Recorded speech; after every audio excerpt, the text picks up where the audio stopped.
is the Channel One newsroom. Still moving on, the Auditor-General has revealed that the Ghana Revenue Authority, GRA, incurred a judgment debt of over 2 million Ghana cedis following the suspension of licenses of 3 companies for alleged malfeasance without granting them a fair hearing.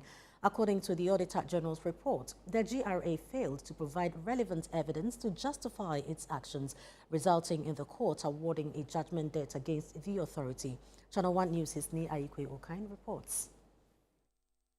Appearing before the Public Accounts Committee of Parliament on Monday, the management of the Ghana Revenue Authority, GRA, disclosed that it is facing challenges in retrieving a 2 million Ghana cedi judgment debt, which arose from the suspension of licenses of 3 companies accused of malfeasance.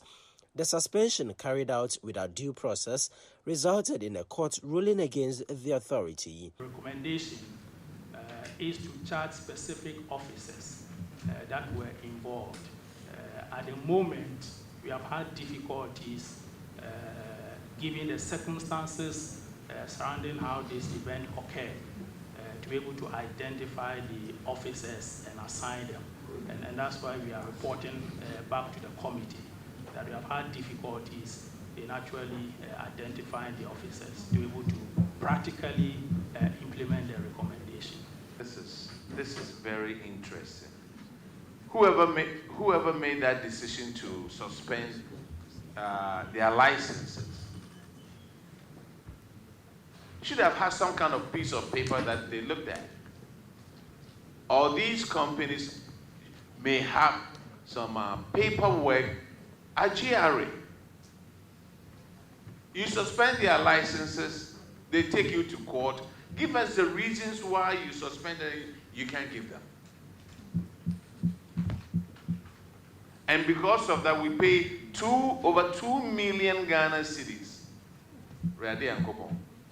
Speaking to journalists after proceedings, the Commissioner General of the Ghana Revenue Authority, Anthony Kwesi-Sapong, gave the assurance that efforts are underway to recover all debt owed by state institutions. We are taking strides and taking all the actions to recover all the amounts that taxpayers owe.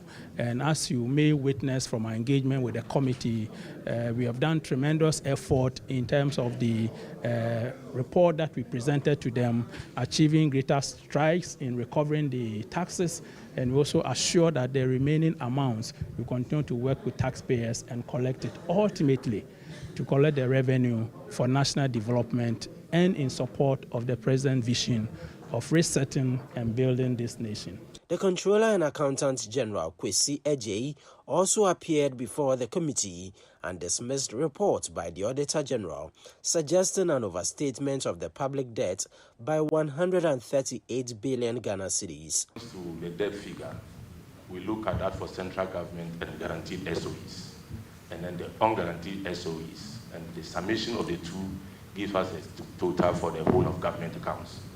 When we did that, our figure for the whole of government accounts was 861.4 billion. And that of the central government and the guaranteed SOEs came to 711.4 billion. And this is what we reported in the financial statement.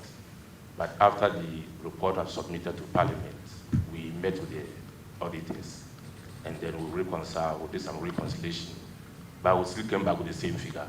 The same 861 billion for whole of government, and then 711.4 billion for central government and guaranteed SOEs.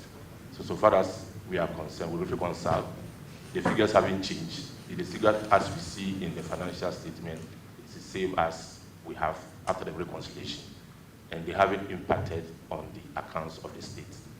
There wasn't an overstatement, but just some few reconciliations that we have to do with the auditors.